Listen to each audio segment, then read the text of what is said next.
everyone, and welcome back for another deep dive. Yeah? This time, we're taking a trip to Brooklyn, Okay. going way beyond the glitter ball, way beyond those chart-topping hits, to really dig into what makes Neil Diamond's journey so unique. Right. We're talking about a guy who sold over 100 million records worldwide. It's incredible. But honestly, how much do we really know about the man behind the music? That's a good question. I mean, his story is full of surprises. Totally.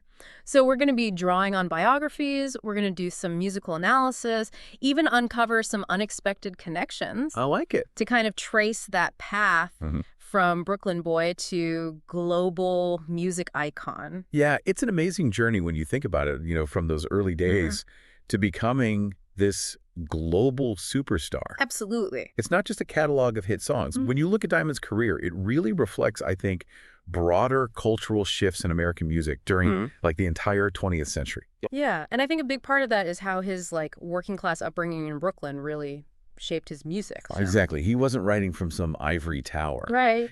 Diamond's music, it resonated with people because it was relatable. It tapped into universal experiences, love, loss, resilience. I mean, these core emotions that, transcend generations. Yeah. And his persona, that everyman persona, that sincerity. Right. It's all rooted in those formative years in Brooklyn. He was born in 1941, right? That's right. So imagine, young Neil Diamond navigating the bustling streets of Brooklyn, his parents running a dry goods store. Right. It's such a world away from the bright lights of, his later career. Yeah. But that experience is essential to understanding his appeal, I think. Many artists from that era, especially, with similar working class backgrounds, they drew upon those shared experiences in their music. Think about the raw energy of New York City in that period, the aspirations of a whole generation. Right. It's woven into the fabric of their artistry. Their environment really becomes this wellspring of inspiration for them. Precisely. And speaking of inspiration, did you know that Diamond actually attended the same high school as another music legend? No. Barbra Streisand. Get out. Erasmus Hall High School in Brooklyn. Oh, wow. Okay, so were they in any classes together? They were. They even shared the stage in the freshman chorus. No way. Are you serious?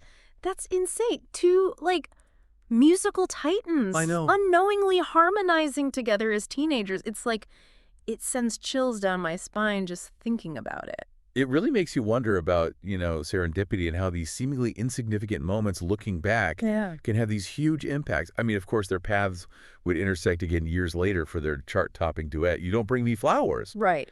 But it's just fascinating to think back on that shared experience. It's a good reminder that even those seemingly small moments can have a huge impact, which, kind of leads us to Diamond getting his first guitar at 16 was a turning point for him.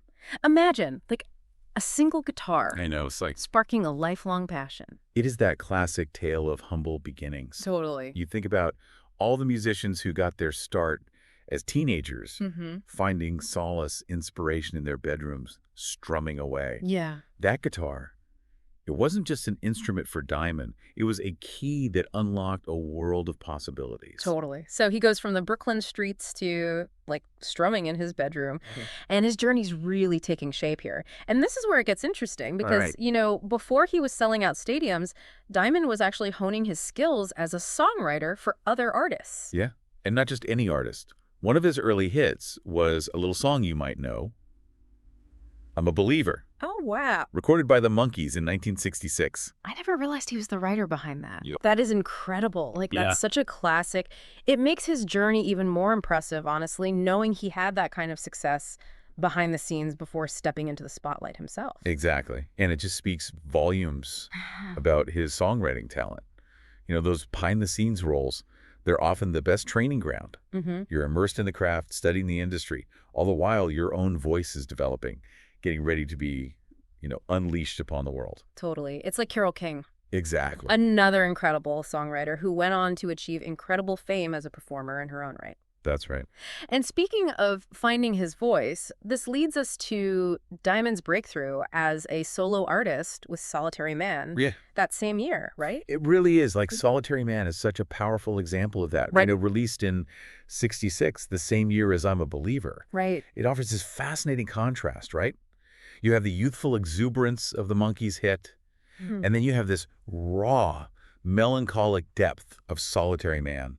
Yeah, you can almost hear, like, echoes of his own journey in that song. Oh, absolutely. Like those struggles of trying to break through, those moments of doubt and determination. Absolutely. And those themes of loneliness and resilience, they resonated deeply with listeners. Yeah. It wasn't like an immediate chart topper. Yeah. It was more of like a slow burn, Right. gradually building a devoted following to become a true cult classic. Oh, totally. And then there was that re-release in 1970, right? Precisely. Like, what happened there? That re-release, it catapulted the song back onto the Billboard charts. Wow. For an impressive 24 weeks. Get out. Talk about staying power. Seriously.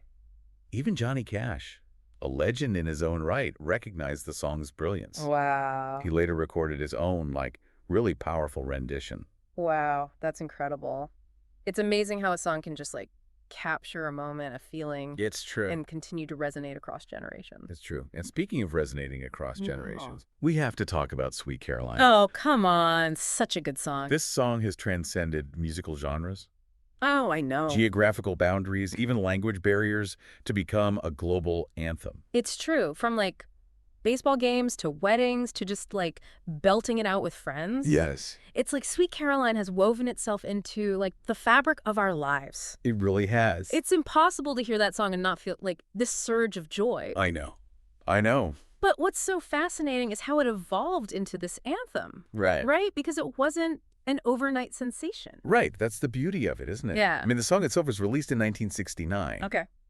But it wasn't until 1997, nearly 3 decades later, that it took on this, larger cultural significance. Right. And it all started at a Boston Red Sox game. Oh, wow. This spontaneous decision by the stadium DJ. Right. That sparked this, unexpected love affair. I love that. Between the song and the fans. Yeah. And it's been history ever since. Exactly. And it highlights the power of music, right? Totally. To connect people, to create this, shared experience and identity. Yeah. It's like those, iconic ba-ba-bas. I know. Echoing through stadiums, uniting complete strangers in this moment of pure joy. It's amazing, isn't it? It's incredible. It's a testament to, music's ability to transcend cultural differences. Yeah. And touch something universal within us. It gives me goosebumps just thinking about it. Me too. But, Sweet Caroline isn't Diamond's only, foray into the world of storytelling through music, right? Right. He took on a very different project in 1973. He did. With the soundtrack for the film Jonathan Livingston Seagull. Jonathan Livingston Seagull, that's right. Which is, a far cry from Sweet Caroline. It was a departure from his, signature pop sound. Right. A bold step into a more kind of orchestral and atmospheric soundscape, while the film received kind of a mixed reception.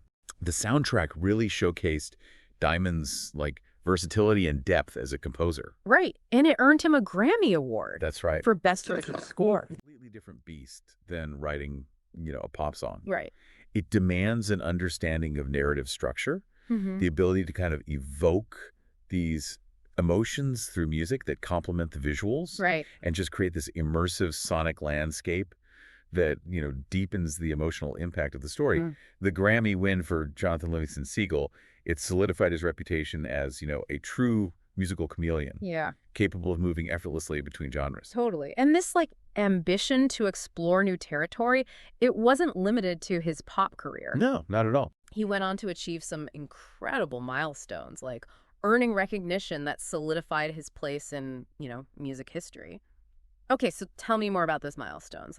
What kind of recognition are we... Oh, in 2011, Neil Diamond finally received one of the music industry's highest honors. Okay. Induction into the Rock and Roll Hall of Fame. Wow, that's huge. It really is. So well-deserved, though. Absolutely. And to make the evening even more special, the induction speech was given by none other than Paul Simon. No way! Paul Simon! Yeah. That's incredible. Having someone of Paul Simon's stature give the induction speech. Right. It's truly a testament to, Diamond's impact and influence on the world of music. Totally. And I bet it didn't stop there. No, it didn't. Right. The very next year, 2012, Diamond received a star on the Hollywood Walk of Fame. Oh, wow. Come on. And it's not just any star. Right. It's located directly across from the legendary Capitol Records building. Oh, wow. A symbolic representation of his incredible journey. That's amazing. Full circle. Right. From those early days in Brooklyn to a star on the Hollywood Walk of Fame. I know. Neil Diamond's career is like nothing short of extraordinary. It really is remarkable. It really is. And it's just wonderful to see how his music continues to reach new audiences, especially like with the recent Broadway musical, right? Yes. Based on his life.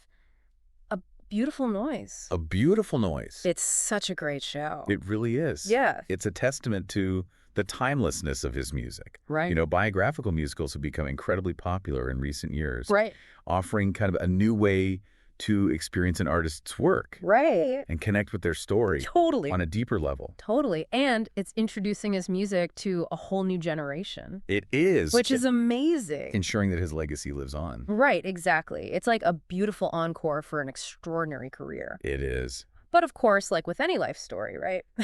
Right. There have been challenges along the way. In 2018, Diamond announced that he had been diagnosed with Parkinson's disease. Yeah, that was a tough one. Right. It was a poignant reminder of, the fragility of life. Right. Even for someone who seemed like larger than life himself. Right, exactly. Diagnosis forced him to retire from touring. Right. A difficult decision for any musician. Yeah. Especially one who like thrived on that connection. Exactly. With his audience. Absolutely. I can only imagine how heartbreaking that must have been for him. Oh, I know. And for his fans. I know. It was a difficult time, but, Diamond, he faced this new chapter with courage and grace. Yeah. And, it's a testament to the power of music that even in the face of such a diagnosis, right, he can still offer solace and purpose and joy. That's so beautiful. That's the beauty of music, isn't it? It has this, like, incredible ability to transcend boundaries and connect us on this, like, deeply human level. And I think, like, as we reflect on Neil Diamond's extraordinary journey today, from those early days as, a solitary man to becoming this like global icon with anthems like Sweet Caroline, one thing's clear. What's that? His music has left this indelible mark on the world. It really has. And so as we wrap up this deep dive, we want to leave you with this final thought. Which of Neil Diamond's songs holds the most meaning for you and why? We encourage you to revisit his incredible catalog, explore those personal connections, and you know what? Keep the music playing. Keep it playing.